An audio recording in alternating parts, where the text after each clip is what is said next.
जिस विषय पर अपनी मति और वाणी को स्पष्ट करने का सौभाग्य मिला है, वो इस संसार में सबसे गुण और सुंदर विषयों में से एक है।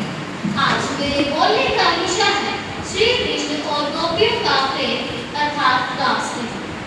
जब हम संसार में प्रेम शब्द को सुनते हैं तो हमारी बुद्धि हाड़ मांस के शरीर, रंग रूप और आकर्षण पर जाकर टिक जाती है।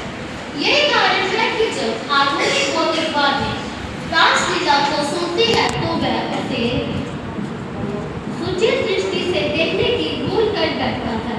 लेकिन ऋषियों ने कहा है कि जहाँ से वासना का अंत होता है, ठीक उसी बिंदु से रास का प्रारंभ होता है। परमात्मा स्वयं रस है, वह कोई भौतिक द्रव्य नहीं। रास का अर्थ होता है आनंद, एक ऐसा आनंद जिसमें दुख की कोई छाया नहीं होती। और लीला का अर्थ होता है ईश्वर, ईश्वर का वह सहज खेल जिसमें कोई भी निजी स्वार्थ या वासना का खेल नहीं होता। जैसे कोई बच्चा बिना किसी कारण के केवल आनंद के लिए खेलता है, ठीक उसी प्रकार भगवान जो सृष्टि के साथ खेल खेलते हैं उसे लीला कहा जाता है। अब विचार कीजिए कि इस रासलीला का पात्र कौन है। एक तरफ है भगवान पूर्ण पुरुषोत्तम भगवान श्री कृष्ण और दूसरी तरफ है गोपी। अब विचार कीजिए कि ये गोपियां कौन थी। ये गोपियां वृंदावन की कोई आम मत वाली युवतियां नहीं, बल्कि ये अध्यात्म के शिखर पर पहुंचे हुए महान साधक हैं। गोपियां वेदों की ऋचाती हैं, वह सदियों की तपस्या की सुचित फल हैं, वह मानव शरीर में पाए जाने वाली शुद्ध आत्माएं हैं, जो केवल परमात्मा से एकाग्र होना चाहते हैं। श्रीमद् भगवद गीता के 10वें सकंद के 29वें अध्याय में रासलीला का वर्णन शुरू होता है। बांसुरी की धुन क्या है? वह अनंत नाद है, वह ओंकार की पुकार है, वो ईश्वर की ओम पुकार है, जो मनुष्य के भीतर भी गूंजती है।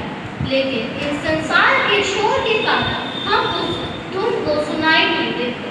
लेकिन गोपियों का मन इतना शुभ था कि उनको ये पुकार सुनाई पड़ी। जब ये ध्वनि उनके कानों में पड़ी तो वे सब कुछ छोड़ छाड़ कर जिस अवस्था में थी उस अवस्था में दौड़ पड़ी। ये दृश्य देखने में बहुत अजीब लग रहा था, लेकिन इसका मनोविज्ञान बहुत गहरा है। जब परमात्मा की पुकार आती है तो मनुष्य ये भी भूल जाता है कि वो कैसा दिख रहा है। जब आत्मा जागती है तो ये भी भूल जाते हैं कि हमारे संसार में कितने बंधन तिनके की तरह टूट जाते हैं। जब श्री कृष्ण ने गोपियों को वापस लौट जाने के लिए कहा तो गोपियों की आंखों से आंसू बहने लगे और उन्होंने श्री कृष्ण को कहा कि हे करुण नयन, आप हमें वापस लौट जाने को कैसे कह रहे हैं? हमारा मन तो आप में विलीन हो चुका है। जैसे नदियाँ समुद्र से मिलकर वापस नहीं लौट सकती, ठीक उसी प्रकार हम भी आपसे वापस मिलने से संसार में नहीं जा सकते। ये देखकर भगवान श्री कृष्ण ने उनके साथ नृत्य करने का स्वीकार किया, जिसने रासलीला को सबसे बड़ा दार्शनिक सिद्धांत को जन्म दिया। नृत्य करते करते गोपियों के मन में एक विचार आया। उन्होंने सोचा कि वह कितनी भाग्यशाली और कितनी सुंदर है कि स्वयं अंतर्यामी भगवान श्री कृष्ण, जो बड़े बड़े योगियों के ध्यान में नहीं आते, वह उनके वश में होकर नाच रहे हैं। जैसे ही गोपियों के मन में अहंकार आया तो श्री कृष्ण उसी क्षण अंतर्ध्यान हो गए, वह गायब हो गए।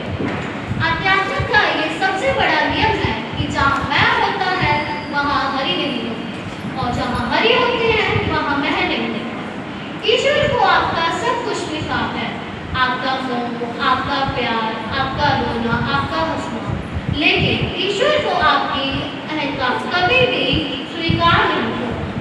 जब गोपियां विरह की अग्नि में जलने लगी तो गोपियों का अहंकार जब पूरी तरह से आंसू में बह गया, तब श्री कृष्ण ने दोबारा अपने दर्शन दिए, वह दोबारा प्रकट हुए।